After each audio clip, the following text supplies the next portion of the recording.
What thing of you is used by other people. वो कौन सी चीज है जो दूसरे लोगों के द्वारा यूज की जाती है लेकिन वो आपकी होती है। सोचिए जरा।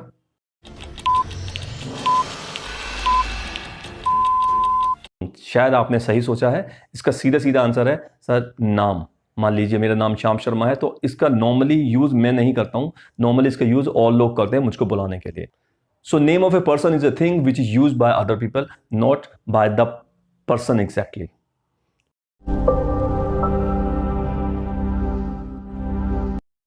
What is the name of that thing which is eaten and worn by the girls also?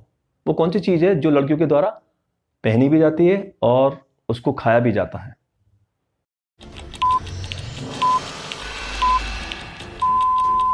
इसका एक सिंपल आंसर है लौंग। एक ऐसी चीज है जो खाने में भी काम आती है, और लौंग यानी कि इंग्लिश में बोलते हैं नोज पिन, वो आपके नोज पे भी पहनी जाती है।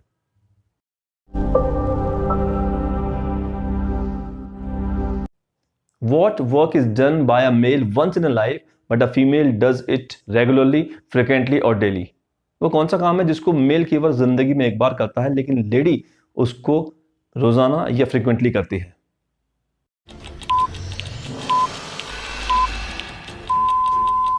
The answer to this question is putting vermilion in the hair partition of the lady. मांग में सिंदूर भरना इसका एक आंसर है, क्योंकि मांग में सिंदूर केवल जो मेल होता है वो केवल एक बार भरता है शादी के दौरान, बाकी इसको लेडी कभी भी हमेशा पूरी लाइफ करती है जब तक वो सुहागिन रहती है।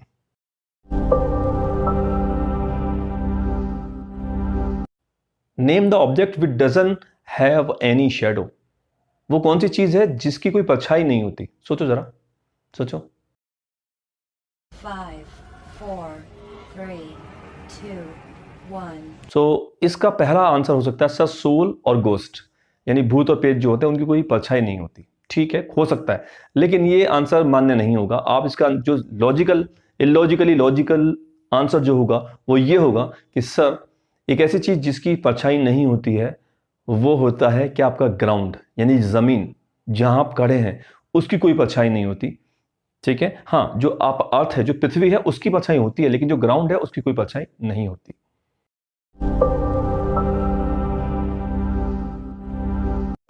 For how many days a person can live without sleeping?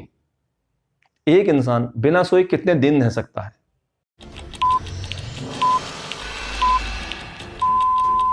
आपके दिमाग में आ रहा होगा कि सर एक इंसान 2 4 5 6 दिन ही मैक्सिमम बिना सोए रह सकता है।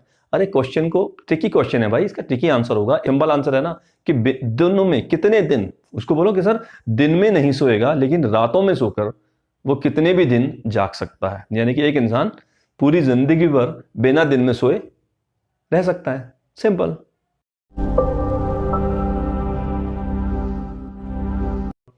What cannot be touched or held by your right hand? वो कौन सी चीज है जो आपके सीधे हाथ के द्वारा छुई या पकड़ी नहीं जा सकती है?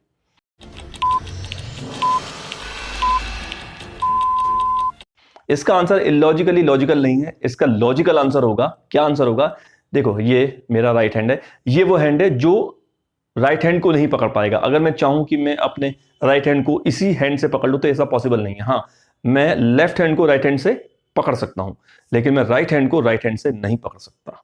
Alright, so this is the answer to this question.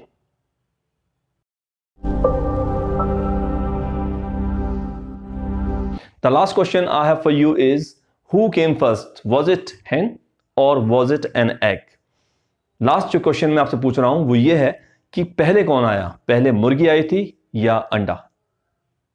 Answer दीजिए, सोचिए। सबसे टफ और सबसे आसान, सबसे ट्रिकी। 5 4 3 2 1। तो इसका आंसर कुछ भी हो सकता है। आप मुर्गी बोलेंगे तो वो आपसे पूछेगा क्यों, मुर्गी क्यों पहले। अगर आप अंडा बोलेंगे या एग बोलेंगे तो उसका भी क्वेश्चन होगा कि ऐसा क्यों। अब देखो जरा, ट्रिकी आंसर है। ठीक है, ट्रिकी क्वेश्चन है, ट्रिकी आंसर है। आप बोलेंगे कि सर आपने अभी कहा था कि लास्ट क्वेश्चन है। भाई अगर लास्ट क्वेश्चन है तो मैंने उसका आंसर दे दिया, मुर्गी या अंडा। तो अब आप मुझसे ये ना पूछे कि क्यों, क्योंकि क्यों का मतलब हो गया लास्ट के बाद भी आप क्वेश्चन पूछ रहे हैं। तो सर आपका लास्ट क्वेश्चन था, मैंने उसका आंसर दे दिया है, मुर्गी या फिर अंडा, तो आप इसके आगे क्वेश्चन नहीं कर सकते हैं। So sir You are not supposed to ask any question because you said this was the last question and I have given you the answer. So this answer takes us to the end of this video in which I taught you how to answer the tricky questions. You must remember you have to be always illogically logical when you are answering to any tricky question. Till the next video, I say to you goodbye. Please do subscribe, do share all these videos so that you and your friends and your nears and dears will be benefited to the most. Bye bye. See you.